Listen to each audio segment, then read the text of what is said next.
This segment of the news is brought to you by Sun Oil Limited.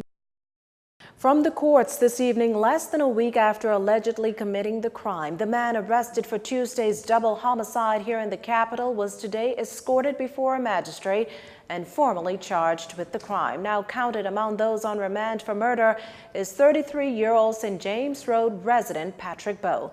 Police are convinced Bowe is the gunman who opened fire and fatally wounded James Johnson after midnight Tuesday.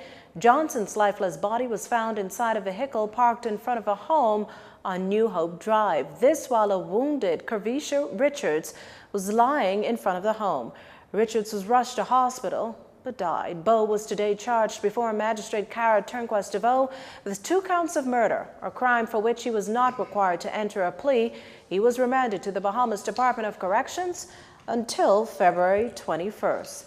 An early morning nightclub argument ends in death for 1 man and hospitalization for 2 others. Preliminary investigations have so far revealed that it was shortly after 2 a.m. that officers responded to reports of gunshots being fired at a nightclub on Malcolm Road off East Street. The backstory is that there was an argument on the outside of the club that escalated into 3 men being shot. All the wounded were rushed to hospital where 1 of them died. At last report, the 2 others were in serious but stable condition. Friday's shooting death is, of course, the latest in a rash of such crimes in recent days. That aside, Police Commissioner Anthony Ferguson on Wednesday assured Bahamians that they're safe to go out this Christmas season without fear. It was the warning, though, that people be cognizant of the company they keep, as well as what's posted on social media.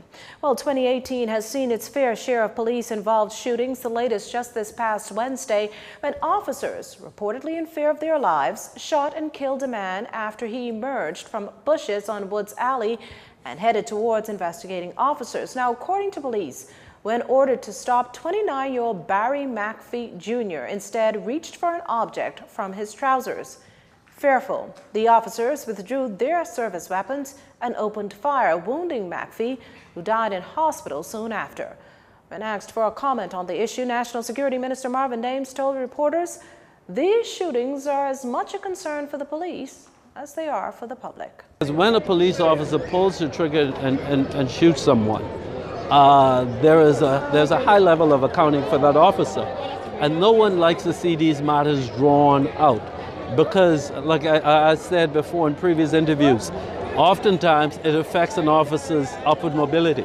If you have a matter there that's outstanding and is lagging, because when the promotion team starts to look at the officer history and everything, and if it's found out that, oh, there's a matter outstanding, then that officer then goes in the back of the line. Now, Wednesday's police-involved shooting is the 11th so far this year. As the case with all such matters, this one has since been turned over to the coroner.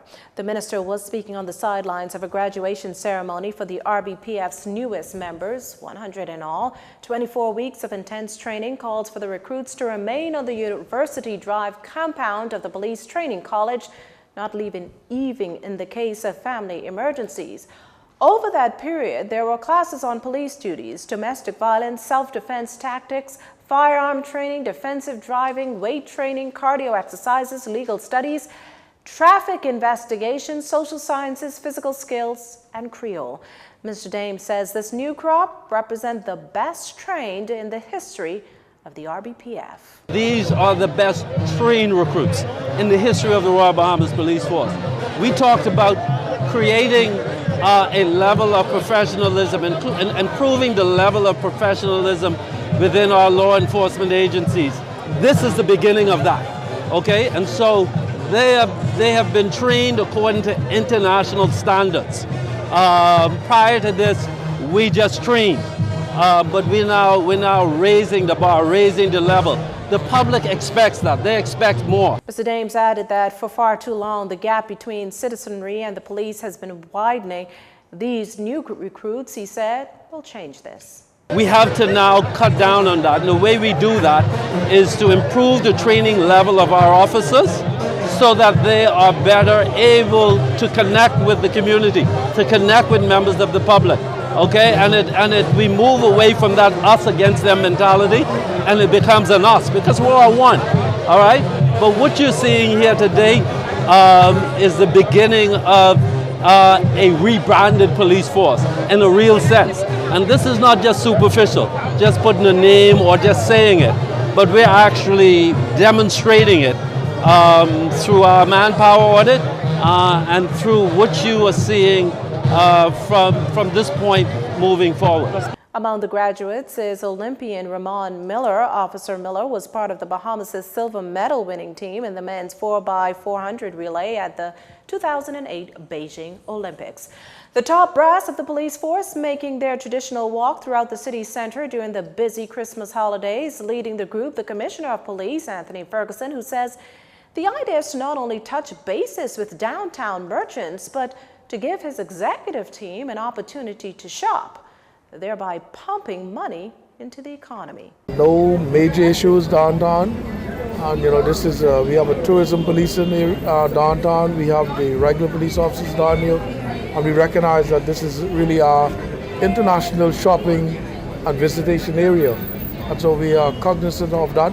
Bahamas being a touristic nation, and we have a lot of officers downtown as well as over the hill. Our final story is up next. This segment of the news has been brought to you by Sun Oil Limited.